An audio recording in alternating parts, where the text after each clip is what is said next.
Assalamualaikum warahmatullahi wabarakatuh. Perkenalkan, nama saya Aliza Mubayyadeka, saya dari Pendidikan Ekonomi B, ingin membahas materi PPKN tentang wawasan nasional dan paham kekuasaan. Yang pertama, ada wawasan nasional. Pengertian, secara etimologi wawasan nasional berasal dari bahasa Jawa yaitu wawas yang berarti pandangan, nusa yang berarti kesatuan, kepulauan, dan antara yang bermakna dua samudra. Yang kedua berfungsi sebagai pedoman, motivasi, dorongan, serta rambu-rambu dalam menentukan segala kebijaksanaan, keputusan, tindakan, dan perbuatan bagi penyelenggaraan negara di pusat dan daerah, maupun bagi seluruh rakyat Indonesia dalam kehidupan bermasyarakat, berbangsa, dan bernegara.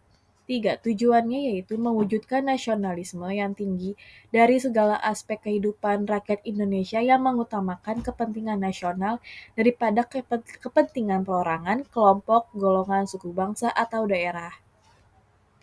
Selanjutnya, ada asas wawasan nasional.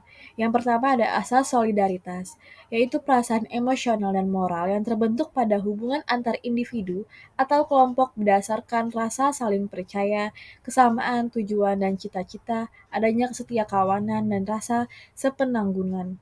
Yang kedua ada asas kejujuran, yaitu berani berpikir dan bertindak hanya yang sesuai dengan fakta serta kenyataan, wajib dilakukan demi tercapainya kemajuan.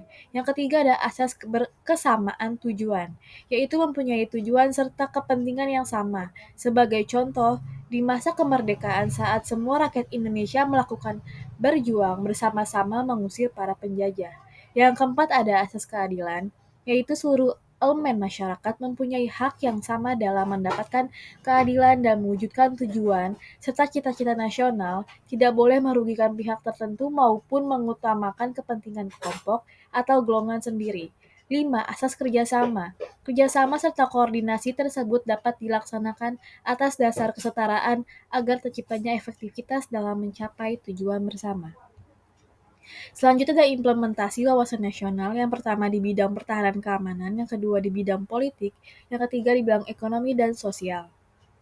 Selanjutnya ada paham kekuasaan, menyatakan bahwa ideologi digunakan sebagai landasan ideal dalam menentukan politik nasional. Dihadapkan pada kondisi dan konstelasi geografi Indonesia dengan segala aspek kehidupan nasionalnya. Tujuannya agar bangsa Indonesia dapat menjamin kepentingan bangsa dan negaranya di tengah-tengah perkembangan dunia. Selanjutnya ada paham kekuasaan yang kita kenal selama ini memberi suatu impuls untuk menciptakan suatu formula pengaturan kenegaraan yang sejatinya membutuhkan koreksi di berbagai sisi. Di bawah ini beberapa paham kekuasaan yang kita kenal. Yang pertama ada Machiavelli. Paham ini memandang harus adanya suatu kekuatan politik yang besar guna mempertahankan kebudayaan suatu negara. Yang B.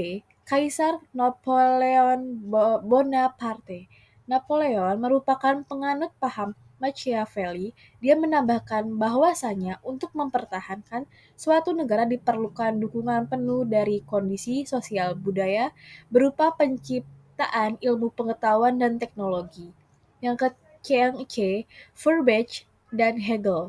Teori Feuerbach dan Hegel melahirkan paham liberalisme yang ujung-ujungnya melahirkan kolonialisme. Sekian materi dari saya. Semoga dapat membantu untuk nilai ujian tengah semester saya.